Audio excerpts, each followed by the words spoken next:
In this week headed into Thanksgiving, we thought we would pause and take some time to count our many blessings. That's right. It's a time to think about all the good things that have happened. And this is Chick to Chick.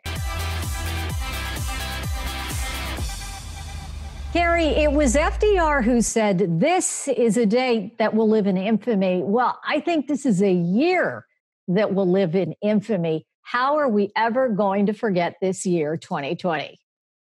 Right. And I think that it's pretty impossible to forget this year. But I think what we should be doing is focusing on the future. I think that it's now time to take all of the things that happened that we've called challenges and all of the bad things that did take place. And we need to pivot, Flora. I really think it's time that we start being more positive about things that have happened over 2020, don't you? Absolutely. Especially we're in this week, we're headed into Thanksgiving.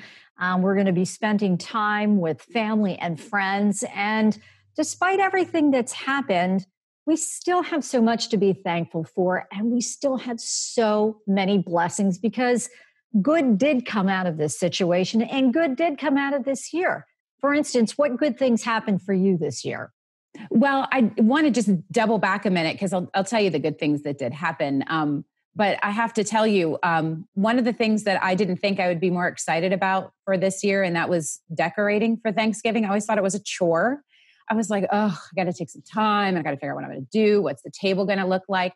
And I feel so much more reflective this year about why it's a good time to make it that much more special and why I want to focus more on making it such a beautiful, pretty day, just aesthetically pleasing to be able to have the family that I can have over come over and really enjoy the day. You know what I mean? Absolutely. Absolutely. It has special meaning this year. Yeah, it absolutely does. Now, you did ask me the good that came out of it. Listen, our daughter graduated with a double major out of Penn State. We are so proud of her. We've got another kiddo that is just excelling in her little lane of her life. And she was doing a cyber school. So we kind of are on the good side of how that school thing happened during quarantine. We didn't have as many hiccups. Our family is super, super healthy. We are doing the things that are precautionary and continue to do so. And we're very blessed because none of us, and I mean, even in the extended family, have been sick. So I think that's a big win too.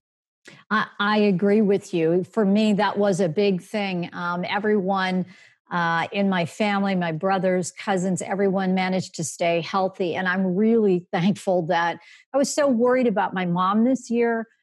She lives by herself. She's 83 years old right now. And I was really worried about her. And she managed to stay healthy this year. I mean, it was a struggle for her with the isolation, but she is healthy. So I am so thankful for that. I just feel so blessed.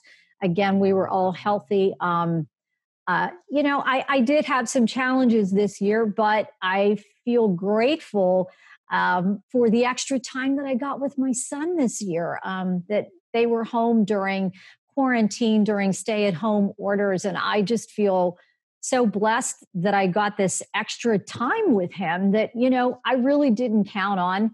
And I thought that was great for me. It helped me get through the situation as well. So I'll forever treasure that time that I had with him that I didn't think I was going to get.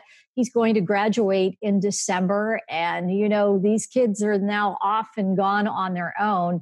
So for me, that was wonderful. Yeah. And we have the same situation with our oldest daughter. She's kind of taking off and trying to find her way during these crazy times.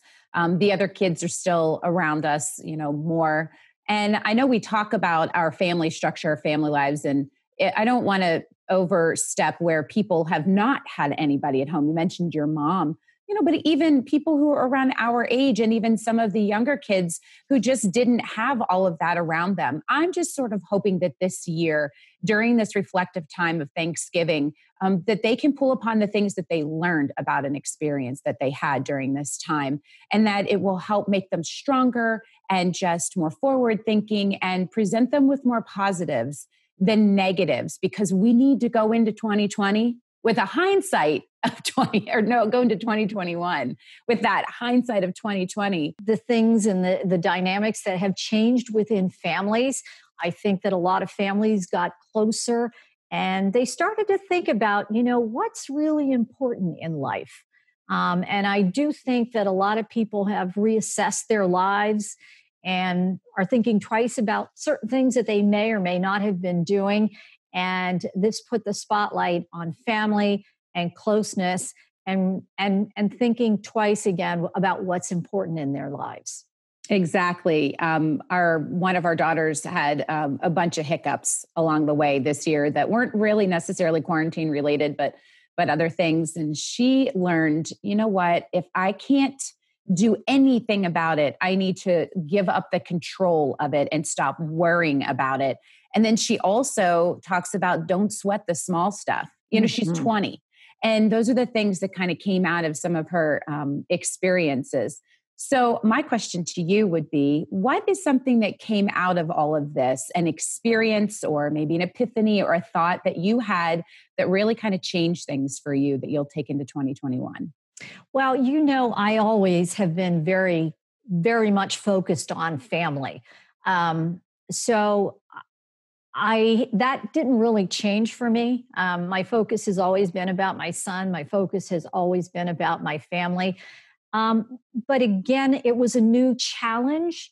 And I think the biggest thing that came out of it is you and I, and how we had to sort of change what we're doing here. And we wanted to keep the podcast going. We wanted to keep chirping about things that we think that are important to family. And I love the fact that we came together, the two of us, and said, okay, now what are we going to do?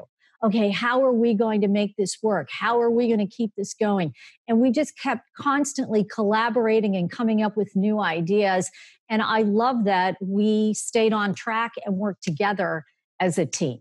So, oh, yeah, absolutely. And super thankful that I think a lot of it is our friendship. I think it's that we really care about each other, and we care about this project, this business that we have. And we cared about being able to still bring people into it and still continue to have conversations. We knew people were, really adapting to a lot of things that were different. And so even though we had to put it in a different setting like this and not be sitting together on a couch, I think we wanted to have some continuity and continue something. So we stayed in front of folks and talked to them and had the same challenges in some ways that everybody else was having, right? Absolutely. But we figured it out. And I think what's so funny all the time is I'll go, hey, Carrie, blah, blah, blah, blah, blah, blah, blah. And you go, will you get out of my head? Because I was just going to say that. That is so, so stinking true. It is so true. How many times have you said that? Get out of my head. Get out. I don't know why you want to be in there. Get out of it. I don't actually. Exit. I don't want to be in here, actually. So I don't want to be in your head either. But it's good. I think, we're talking on this theme of being thankful. I'm thankful for friendships because in some ways it was a little more challenging because you couldn't just run to the coffee shop and you couldn't just run out, and get a meal together. Those things are challenging. But for the friendships like yours and others, we got on this Zoom thing, right? This is now the thing. And we were able to still communicate with each other. So I have a lot of things that I am thankful for and will stay thankful for as we go in through the end of 2020. Thankful, many blessings. We are thankful to all of you that you have been supporting us and continuing to watch our podcast. So we say thank you. And to everyone out there, happy Thanksgiving. Happy Thanksgiving is right.